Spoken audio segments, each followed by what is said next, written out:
नमस्कार विद्यार्थी मित्रांनो, मी श्रीकांत सपकाळ बरेच दिवसानंतर आपल्या समोर येत आहे। बघा, आपल्याला आज मसावी आणि लसावी या प्रकरणाचा पूर्णतः अभ्यास करायचा आहे आणि अभ्यास करताना मसावी व लसावी या प्रकरणाचे प्रश्न पाहायचे नाहीत, तर नेमकी मसावी आणि लसावी नेमकं आहे काय, आज एवढ्या दिवसाचा आपण ऐकतो मसावी लसावी नेमकं काय आहे ते आज आपण पाहणार आहोत। पहा, लक्ष द्या। सर्वप्रथम आपण काय करू, आपण कोणत्याही दोन संख्या घेऊ। दोन संख्या समजा एक, आणि आजचे जे गणित आहे एकदम सोपी आपल्याला समजून घेण्याचं आहे, त्यासाठी आपल्याला सोपीच उदाहरणं घ्यावी लागतील। पहा, लक्ष द्या। समजा या दोन संख्या घेतल्या 12 आणि 15। आता या दोन संख्यांचा लसावी व मसावी आपल्याला काढायचा आहे, तर आपण ते पण जाणून घेऊ की नेमका मसावी कशाला म्हणतात आणि लसावी कशाला म्हणतात। पहा, लक्ष द्या। 12 आणि 15 या दोन संख्यांना आपल्याला भाग द्यायचा आहे। या दोन संख्यांना भाग देणारी संख्या कोणती रे, तर आपल्याला संख्या येते 3। जर 3 ने याला भाग दिला तर किती येणार, 4 येणार। 3 ने जर याला भाग दिला तर किती येणार, 5 येणार।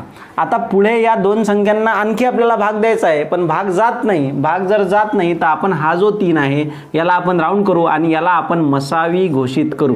काय घोषित करू, मसावी घोषित करू, म्हणजे 3 झाला आपला मसावी। ठीक आहे।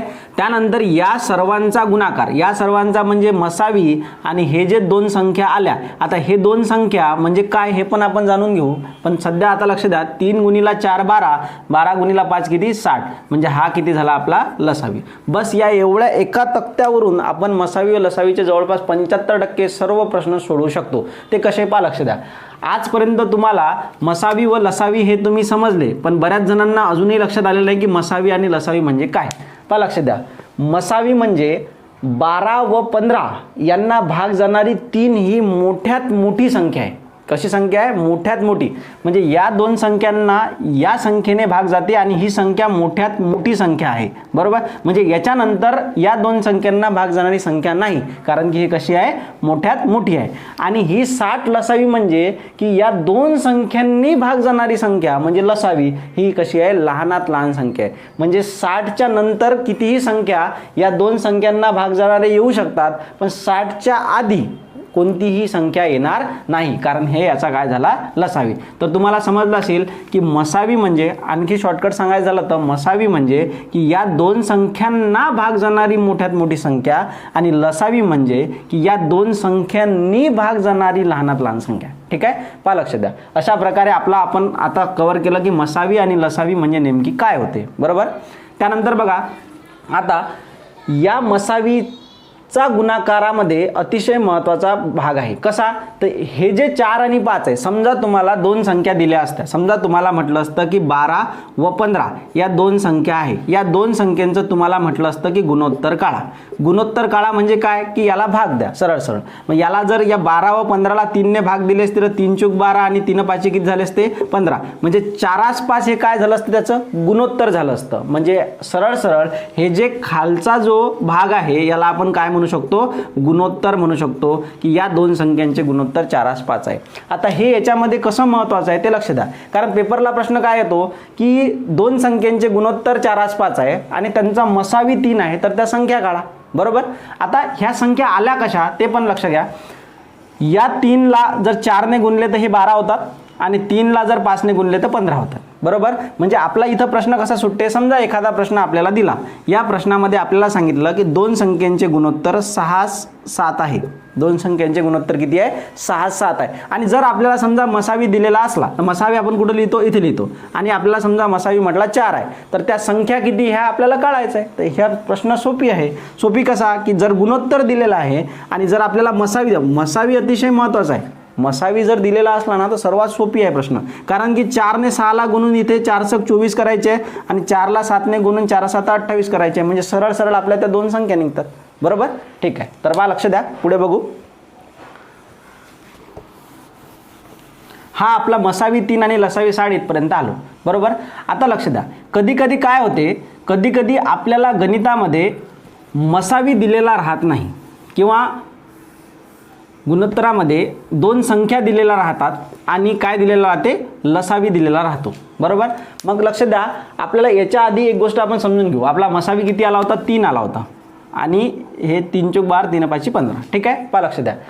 आता या मसावीचा गुणाकार म्हणजे मसावी व लसावीचा गुणाकार हा जो असतो या दोन संख्यांच्या गुणाकाराच्या एवढा असतो, लक्ष द्या, मी परत सांगत आहे, म्हणजे या 3 आणि 60 याचा जर आपण गुणाकार केला, याचा गुणाकार किती येणार? 3 गुणिले 60 किती होणार रे? 180 होणार, बरोबर. म्हणजे मसावी व लसावीचा गुणाकार त्या ज्या काही दोन संख्या दिलेल्या आहेत या दोन संख्यांच्या गुणाकारा एवढा असतो. म्हणजे 12 व 15 या दोघांचा गुणाकार किती झाला? 180 झाला. म्हणजे आपण असं म्हणू शकतो की मसावीचा व लसावीचा गुणाकार केला की या दोन संख्यांचा गुणाकार आपल्याला मिळतो. म्हणजे प्रश्न जो काही बनला, आता याच्यावर आपण जेव्हा उद्या प्रश्न पाहू तेव्हा मी तुम्हाला सांगेल की हा जो आपण चार्ट बनवत आहे किंवा तक्ता बनवत आहे याच्यातून आपल्याला किती मोठी माहिती मिळते, बरोबर. म्हणजे प्रश्न जास्त वाचण्याची गरज राहत नाही. म्हणजे मसावीच्या जागी लिहून दिला, लसावीच्या जागी लिहून दिला तर आपल्याला सर्व काही याच्यासोबत काढता येते. त्यानंतर बघा, त्यानंतर या दोघांचा गुणाकार झाला. म्हणजे मग पेपरला प्रश्न कसा बनतो कधी कधी की आपल्याला फक्त लसावी दिलेला राहतो आणि आपल्याला मसावी दिलेला राहतो आणि ह्या संख्या दिलेल्या राहत नाही. ठीक आहे, पहा लक्ष द्या. आता तुम्हाला इथून एक प्रश्न आणखी पण बनला. कोणता प्रश्न बनला की 2 संख्यांचा मसावी 3 आहे व 2 संख्यांचा लसावी 60 आहे, तर त्या दोन संख्यांचा गुणाकार काढा. तर तुम्ही सरळ काय सांगू शकता की बा मसावीचा आणि लसावीचा या दोघांचा जर आपण गुणाकार केला तर तो गुणाकार त्या दोन संख्यांच्या गुणाकारा एवढा होतो, बरोबर. पण जर का समजा त्या दोन संख्यांची बेरीज किंवा त्या दोन संख्यांचा जर वजाबाकी वगैरे असं जर विचारलं तर आपल्याला त्या संख्या काढाव्या लागतात. ठीक आहे, पहा लक्ष द्या. आता आपल्याला फक्त मसावी दिलेला आहे आणि फक्त लसावी दिलेला आहे आणि आपल्याला काय काढायचं? संख्या काढायच्या. तर पहा लक्ष द्या, 3 आणि 60, बरोबर. आता लक्ष द्या, हा जो लसावी आहे हा लसावी कसा आला होता? इथून आपण सुरू केलं होतं मसावीपासून, तर या सर्वांचा गुणाकार किती झाला होता? आपला लसावी झाला होता, बरोबर.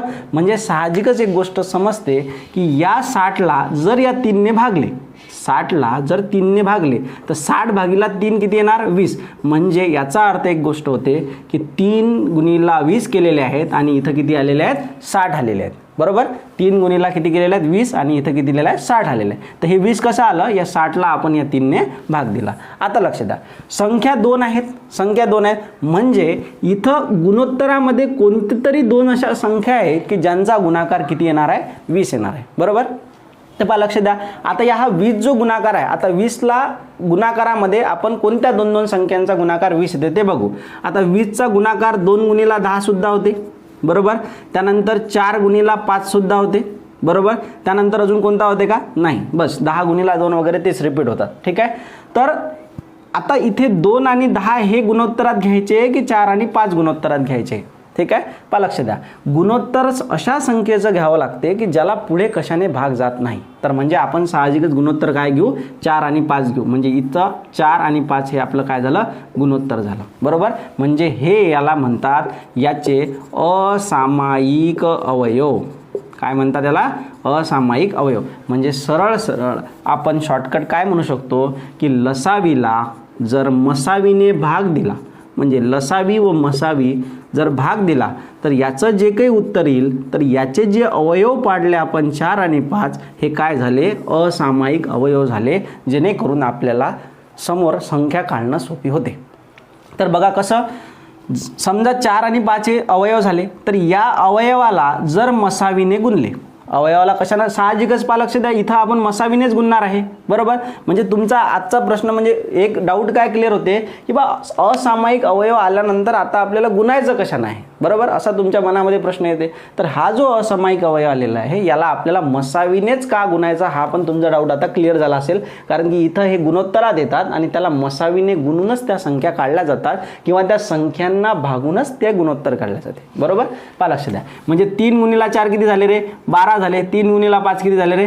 15 झाले. म्हणजे अशा प्रकारे आपल्या त्या संख्या निघाल्या, बरोबर. मग होऊ शकते त्या 2 संख्यांचा गुणाकार विचारतील, गुणाकार किती येणार? 180. होऊ शकते त्या 2 संख्यांची बेरीज विचारतील, किती येणार रे? 15 आणि 12 27. होऊ शकते त्या 2 संख्येतील आपल्याला काय विचारतील? फरक विचारतील, बरोबर. म्हणजे याच्यामध्ये अजून आपण काय सांगू शकतो? याच्यामध्ये अजून आपण हे सांगू शकतो की एक सूत्र बनलेलं राहते. कोणतं? आता आपलं सूत्र कोणतं बनलं की बा मसावीला जर लसावीने गुणले, बरोबर, मसावीचा आणि लसावीचा गुणाकार केला तर त्या 2 संख्यांच्या गुणाकारा एवढा येतो. बरोबर, हे आपण बघितलं. म्हणजे आपलं सूत्र कोणतं तयार झालं, पहिली संख्या गुणिला दुसरी संख्या. म्हणजे मसावी आणि लसावीचा जर गुणाकार केला तर त्या ज्या काही दोन संख्या दिलेल्या आहेत त्या दोन संख्यांच्या गुणाकारा एवढा येईल म्हणूनच आपण इथे काय केलं, बरोबरचं चिन्ह दिलं. त्यानंतर एक सूत्र आणखी आपण कोणतं बघितलं की जर समजा लसावी दिलेला आहे आणि जर मसावी दिलेला आहे आणि आपल्याला जर संख्या काढायची आहे, बरोबर, तर आपण काय करू, लसावी दिलेला आहे तर लसावीला मसावीने भागू. मग लसावीला जर मसावीने भागले तर जे काही समजा 60ला 3ने भागून जे 20 आलं, हे 20 म्हणजे काय, तर त्या असामायिक अवयवांचा गुणाकार आहे. काय आहे, असामायिक अवयवांचा गुणाकार. बघा ना, 4 गुणिला 5 किती होतात, 20च होतात. बरोबर, म्हणजे इथं होते असामायिक अवयवांचा गुणाकार.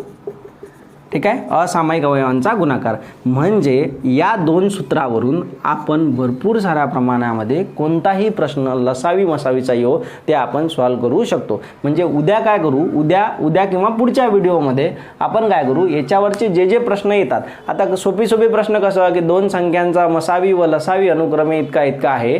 जर एक संख्या दिलेली असेल तर दुसरी संख्या काढा. होऊ शकते मसावी दिलेला राहील, लसावी दिलेला राहील, पहिली संख्या दिलेली राहील तर दुसरी संख्या काढावी लागेल. किंवा या 4 पैकी कोणतीही एक गोष्ट देणार नाहीत, बाकीच्या 3 गोष्टी देऊन ते आपल्याला काढावं लागतील. ठीक आहे, तर अशा प्रकारे या व्हिडिओमध्ये आपण काय शिकलो, नेमकं हे शिकलो की हे जे मसावी लसावी चॅप्टर आहे हे वर्क कसं करते, काम कसं करते. बरोबर, म्हणजे साहजिकच जर तुम्हाला दोन संख्यांचा हा असामायिक अवयवाचा गुणाकार हा किती आहे, 20 आहे. बरोबर, आता तुम्हाला समजा ह्या 12 आणि 15 ह्या संख्या दिलेल्या नाही. ठीक आहे, तुम्हाला काय दिलं, हे दोन सूत्र नोट डाऊन करून ठेव जा, काम पडू शकते याचं. ठीक आहे, आता तुम्हाला 4 आणि 5 हे दोन गुणाकार दिले, असामायिक अवयव दिले. बरोबर, आता तुम्हाला समजा त्या दोन संख्यांची बेरीज विचारली तर आपण काय करतो, 3 गुणिला 4 12, म्हणजे पहिली संख्या काढतो 12, 3 गुणिला 5 किती 15, आणि या दोन संख्यांची बेरीज किती सांगतो 27. बरोबर, जर या दोन संख्यांची बेरीज झाली 27. आता लक्ष द्या, जर आपल्याला गुणोत्तर दिलेलं आहे तर या गुणोत्तराची बेरीज करा ना, कारण त्या संख्येची बेरीज जर आपल्याला विचारली तर डायरेक्ट गुणोत्तराची बेरीज करा. 4 आणि 5 किती झाले 9, 9 गुणिला 3 किती झाले 27, जे आपल्याला उत्तर अपेक्षित आहे. बरोबर, कारण 3 गुणिला 4 करून आणि 3 गुणिला 5 करून दोघांची बेरीज केल्यापेक्षा गुणोत्तराची बेरीज करून याला 3 ने गुणू शकतो. फरकाचं पण तसंच आहे, जर आपल्याला फरक विचारला या दोन संख्यामधील तर 5 आणि 4ची वजाबाकी किती 1 गुणिला 3 किती 3, म्हणजे फरक किती येणार आपला 3 येणार. तर अशा प्रकारे आपल्याला मसावी व लसावी चॅप्टर सोडवायचा आहे. बघा लक्ष द्या, मसावी लसावी चॅप्टर सोपाही तेवढाच आहे आणि कठीणही तेवढाच आहे. तर याच्यावरचे जे काही उदाहरण आहे, मी जसं बोललो व्हिडिओ सुरुवातीला की 75% जे उदाहरणं आहेत ते बस याच बेसवर आहेत. बरोबर, आणि याच्यापेक्षा जे दुसरे उदाहरण आहेत ते पण सुद्धा आपण घेणार आहोत पुढच्या व्हिडिओमध्ये. ठीक आहे, व्हिडिओ आवडल्यास लाईक करा, शेअर करा, सबस्क्राईब करा. धन्यवाद.